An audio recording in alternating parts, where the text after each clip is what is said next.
738 metre है, जो mount Everest से मुंडी केंद्र होने के कारण यहाँ ये क्रिया होती रहती है। कंपस के अनियंत्रित होने के पीछे भी यही कारण है।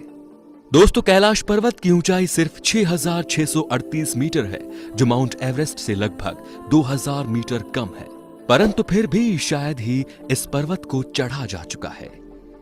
11वीं सदी में एक बौद्ध भिक्षु मिलारोपा के विषय में कहा जाता है कि उसने इसकी चढ़ाई की थी, परंतु मिलारोपा की ओर से इसकी पुष्टि नहीं की गई, तो ये रहस्य बनकर रह गया। कैलाश पर्वत के धार्मिक और पवित्र स्थान होने के कारण यहां चढ़ाई पर सरकार द्वारा पाबंदी लगाई गई है। दोस्तों, इस पर्वत की चढ़ाई के वक्त पर्वतारोहियों को आश्चर्यचकित रूप से दिशा का भ्रम हो जाता है और पर्वत के विशाल होने के कारण वे यहां भटक जाते हैं। यहाँ चुंबकीय कंपास भी सही से काम नहीं करता और चारों दिशाओं में संकेत करने लगता है। इस पर्वत पर चढ़ना लगभग असंभव माना जाता है, जिसके कई कारण हैं। इस पर्वत पर मौसम बदलता रहता है, जिसकी वजह से यहाँ बर्फीले तूफान और लैंडस्लाइड होते रहते हैं, जो कई पर्वतारोहियों की जान पर आफत बन चुके हैं। एक कुशल पर्वतारोही कर्नल R.C. विल्सन ने एक बार बताया कि जैसे ही उन्होंने इस पर्वत पर चढ़ाई शुरू की, तो तेज बर्फबारी ने उनका रास्ता रोक लिया और चढ़ाई को असंभव बना दिया।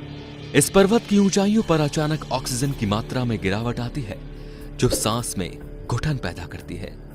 दोस्तों, कैलाश पर्वत एक पिरामिड नुमा आकृति के रूप में है, जिसकी संरचना कंपास के 4 दिशा बिंदुओं के समान है। कुछ वैज्ञानिकों का मानना है कि ये एक विशाल मानव निर्मित प्राचीन पिरामिड है, जो अंदर से खोखला है और रहस्यमयी उपकरणों और वस्तुओं से भरा है। अभी तक इस बात की पुष्टि नहीं की गई है। इस पर्वत की एरियल तस्वीर में देखने को मिलता है कि इसका आकार चक्रनुमा है और पहाड़ी क्लिफलाइन कुंडलिनी जटाओं की तरह दिखती है।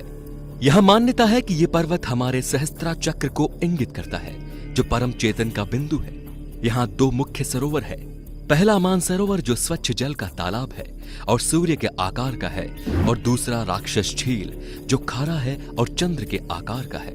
राक्षस ताल को रावण ताल भी कहा जाता है, क्योंकि पुराणों के आधार पर रावण ने यहीं भगवान शिव की आराधना की थी और उससे अनेकों वरदान प्राप्त किए थे।